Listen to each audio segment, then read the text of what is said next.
It's 2:30 in the morning. Wife emotionally, physically, mentally exhausted. Baby's crying 2:30 in the morning out of nowhere. Don't know what to do. How do you handle it? You're supposed to keep it together. How are you handling that pressure?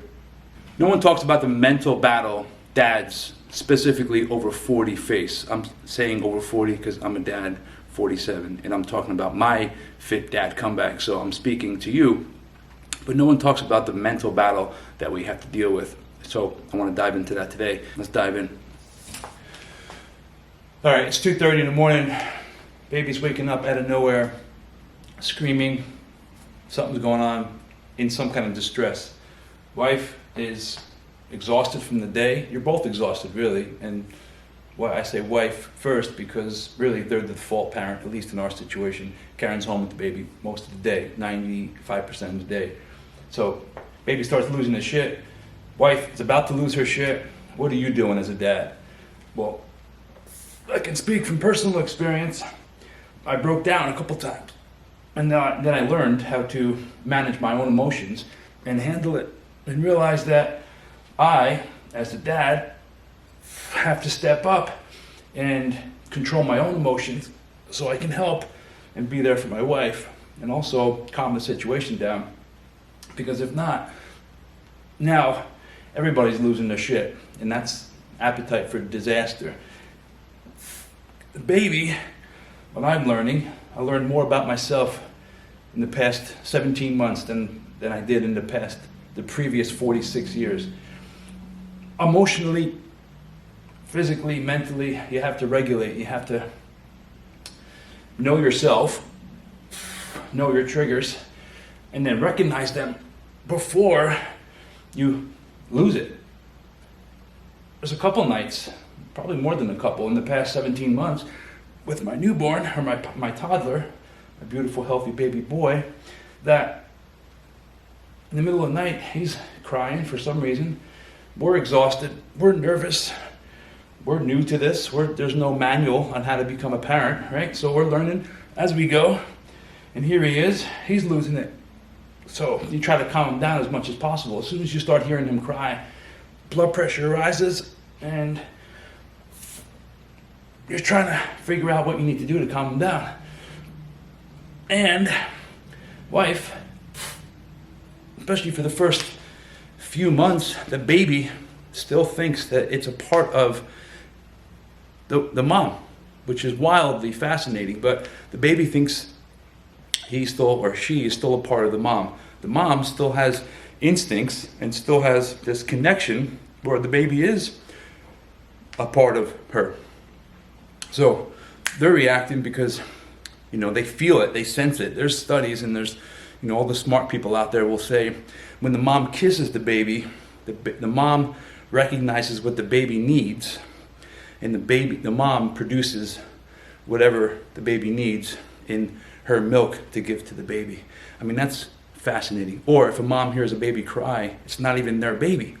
They start getting this weird feeling, or they start getting, their body starts changing physiologically because they heard a baby cry. That's something that a dad can't relate to ever. However, the dad has to step in and be able to help. Now, if you've ever tried to coach your wife before, that could be a disaster, because you're trying to coach. I mean, from personal experience, I can't speak for you, but trying to coach my wife or trying to help her out, meaning I'm trying to give her guidance, and for whatever that means. I'm not trying to change her, but I'm trying to help her because I care about her, and that could be a very fine line because it comes across as criticism.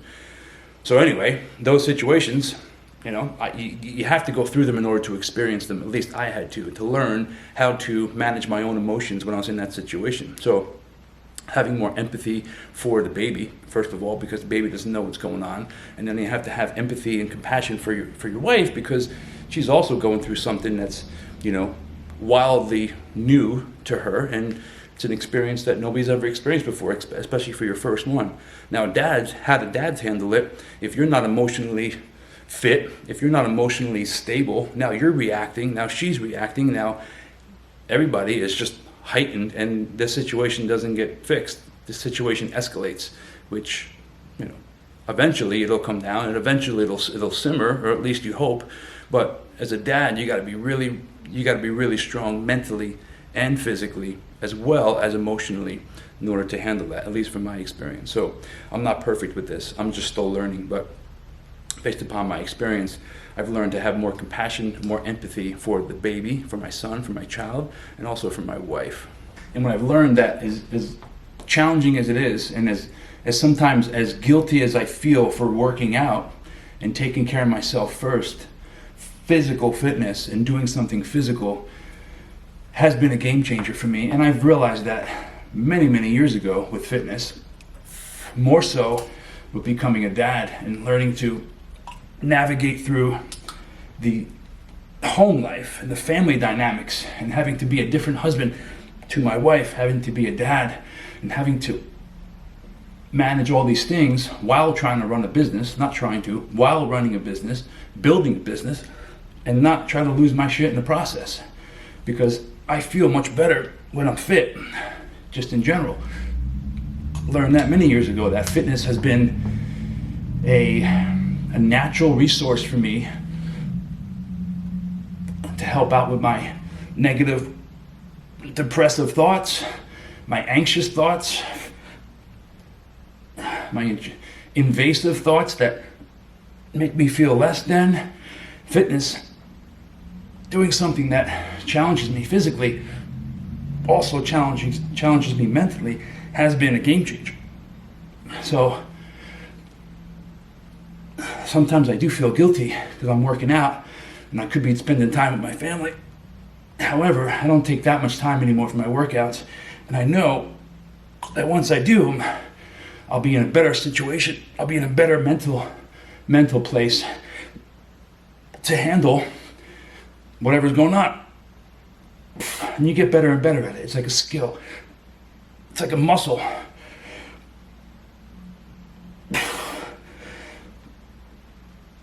It's like this exercise.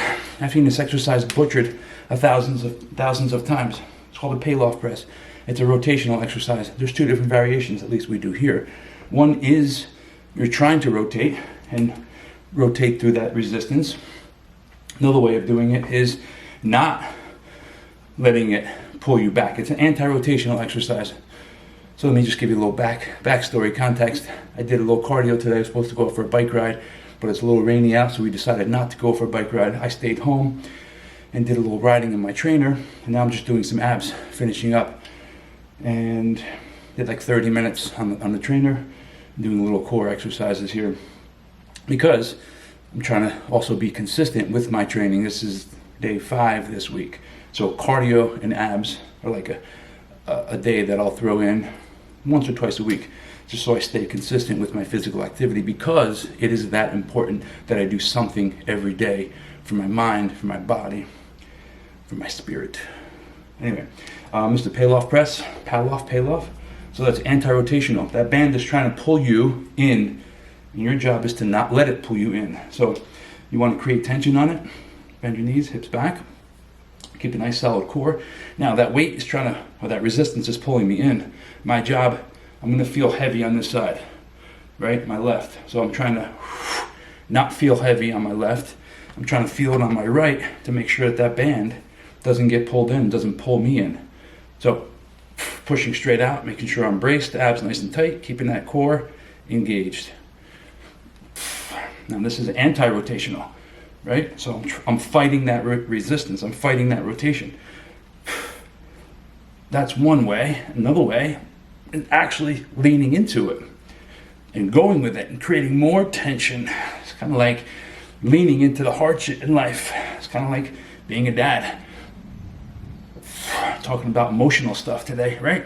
But I see a lot of older people, men and women, but specifically men, who don't have a handle on their emotions. And then they're expected to be good dads, emotionally sound dads. But if they don't have a good handle on their own self, how are they leading? How are they being a good example? And how are they teaching that kid? So going back to what we were talking about earlier, if I walk into a situation, my wife's about to lose her shit, or she is losing her shit, baby's losing it, he's trying to figure it out. If I go in haphazardly and don't have a handle on the situation, at least my own self, then it's explosiveness, and then we're all just kind of dysregulated, and that's not fun. Blood pressure's, through the roof. Anxiety, emotions, you may say something that you don't mean. And it's not healthy for the kid. It's not healthy for the baby to, experience that, because ultimately as a dad, you're trying to teach him things that you've learned on how to be, a healthy, happy, loving, caring person. And if you don't have a good handle on yourself and your own emotions, how could you be leading? And I've seen a lot of grown-ass men not handle their business, not handle their emotions. Not that you have to walk and be like a stoic, but you have to handle your business, and you have to have a good mindset, emotionally intelligent, and also self-aware of what your triggers are and why they're triggering you and how to handle them in order to help your family, in order to be a good dad, in order to be a fit dad. And I say fit dad because it's not just the physical aspect. It's everything, mentally, physically, emotionally, spiritually. You need to be fit. And that takes a lot of time, it takes a lot of energy, and it's not easy. And it's a skill. You can develop it, which I've been learning as the past 17 months of my life. You can get better at it, and you will get better at it as long as you are aware of yourself, and as long as you want to get better, as long as you put effort into getting better, you will be a better leader, father, businessman, all of it. Also remember this, you're not weak for struggling. You're not weak for addressing things that you need to work on, at least from my perspective. It doesn't make you weak for addressing these things. The dads who keep it together during the chaos don't get a lot of claps. They just kind of handle their business. And that's kind of like an unwritten rule that men and dads just, I think, need to assume, right? That you're not going to get that praise all the time. Me, personally, I like validation. I like praise. I like being respected. I like knowing that people, look up to me. I like that. I seek validation, and sometimes I have to, check myself and be like, no, I don't need validation from others. I don't need that. I just need to show up. I need to, make sure my wife is taken care of. My wife is emotionally, fit, and she's taken care of, and she knows that I'm there to support her. At least just from my perspective, that's the role. But you're not weak for struggling. You're not weak for sharing these things. In fact, that's where you build strength, from my perspective. Also, how you build strength is rope cable crunches.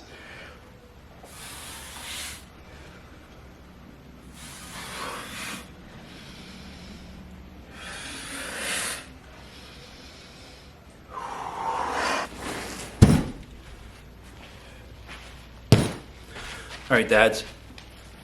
Remember, you're not weak for struggling, but you can't pour from an empty cup. You got to put yourself first, and sometimes that's going to make you feel a little bit guilty, but if you give yourself a little time, block off some time to put yourself first, take care of your mental, physical, emotional self, then you'll be able to be a better leader, a better dad, and you'll be able to keep it together when shit gets crazy, because it will. If it hasn't already, it will. If you're a dad going through it, let me know. Comment below. You're not alone. I got you. Believe in yourself. Trust the process. Practice patience. Take pride in your reps. And I'll see you on the gym floor. Peace.